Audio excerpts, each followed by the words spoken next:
আসসালামু আলাইকুম। আবার স্বাগত হলাম ইসলামের দাওয়াত পার্ট 2 নিয়ে তোমাদের মধ্যে। আমি আমির হামজা। শুরু করে যাক।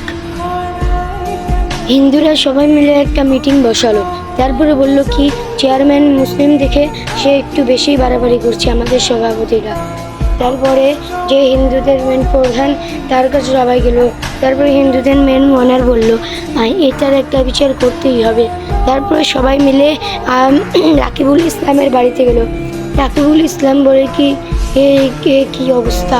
তারপর সে গেট খুলে জোরে একটা সালাম দিল। তারপরে লোকটা বলল কি, তুমি তো বেশি বাড়াবাড়ি করছো, দেখো বহুত খারাপ হয়ে যাবে, এই কাজটা আর দ্বিতীয়বার করতে যেও না।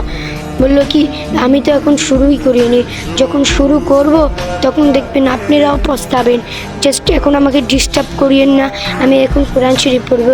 যেহেতু আপনার কোরআন শরীফ পড়ে বুঝতে দিলেই আপনার তো বহুত বাড়া বেড়ে গিয়েছেন, লেকিন বহুত খারাপ হয়ে যাবে। আমি বলে দিলাম আমাকে চ্যালেঞ্জ দিন না, আমি এক কথার মানুষ, আমি যা বলি সেটাই করি। এখন সময় আছে, এখান থেকে চলে যান। তারপর তারা বললো, আচ্ছা তোমাকে এসে পরে ধরবো, খুব বেয়াদব তুমি। আমি বললাম, বেয়াদবি এখনো কিছু করিনি। তারপর তারা ওখান থেকে মুখ বেঁকা করে চলে গেলো। আমি বললাম, আইসে আমার সাথে পাঙ্গা নিতে। আমি আমি তারপর রুমের ভিতর ঢুকলাম। রুমের ভিতর ঢুকে ভাবলাম, এভাবে তো চলবে না। তারপরে আমি ঘর থেকে বের হয়ে আসলাম। বের হয়ে একটু সামনে থেকে দেখি সভাপতি 2-3 জন লোক নিয়ে আমার কাছে আসছে। আমার কাছে এসে বলে কি, তুমি তুমি তুমি কেমন আছো বাবা? বলছি, আমি ভালো আছি।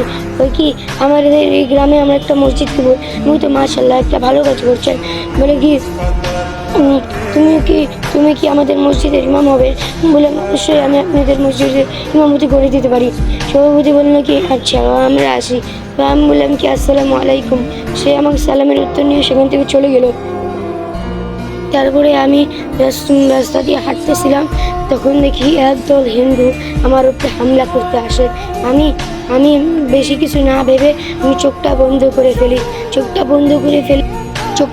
করে আল্লাহর নামে জিকির করা শুরু করি। হে আল্লাহ, তুমি আমাকে রক্ষা করো। তারপরে আমি চোখ না খুলেই একদিকে থাপ্পড় মারা শুরু করি। থাপ্পড় মারতে মারতে আমি চোখ খুলি, দেখি সবাই ওখানে বসে আছে গাল ধরে। বলে কি, তুমি তো পড়তে পাজি, এক্ষুনি তোমার একটা ব্যবস্থা নিতে হবে। আমি বললাম কি, আমি তো তোমাদের কিছুই করিনি, তোমরাই আমাকে মারতে এসে নিজেরাই এখন পস্তাচ্ছ। হায় রে মানুষ। আমি এটা বলে সোজা ওই দিক থেকে চলে যাই। তারপর ডাইরেক্ট সভাপতির বাসায় যাই। বলে কি, সভাপতি সাহেব, আমি এই গ্রামে একটা বিশাল ওয়াজ মাহফিল করতে চাই। সভাপতি সাহেব বলে, তুমি করো, আমার কোনো সমস্যা নেই। যদি কোনো কিছুর প্রয়োজন পড়ে নিশ্চয়ই আমাকে জানাবে, আমিও তোমার সাথে একমত। কারণ এই গ্রামে প্রচুর হিন্দু, তাদেরকে আমাদের সমাজের, আমাদের ইসলামের দাওয়াত দিয়ে আমাদের ধর্মের পথে আনা লাগবে। তারপর আমি সভাপতি সাহেবকে বললাম, এটা তো পারলে আপনিও করতে পারতেন, আপনার মতো ক্ষমতাশালী একটা লোক হয়েও আপনি এই কাজটা করতে পারেননি, আপনার তো লজ্জা হওয়া উচিত। সে মুখটা একটু নিচে করে ফেললো। তারপরে আমি তাকে সালাম দিয়ে বের হয়ে আসলাম তার বাড়ি থেকে। তারপরে আমি কিছু বক্তা ডাকি আমার মাদ্রাসা থেকে, আমি যেখানে পড়ালেখা করে এসেছি।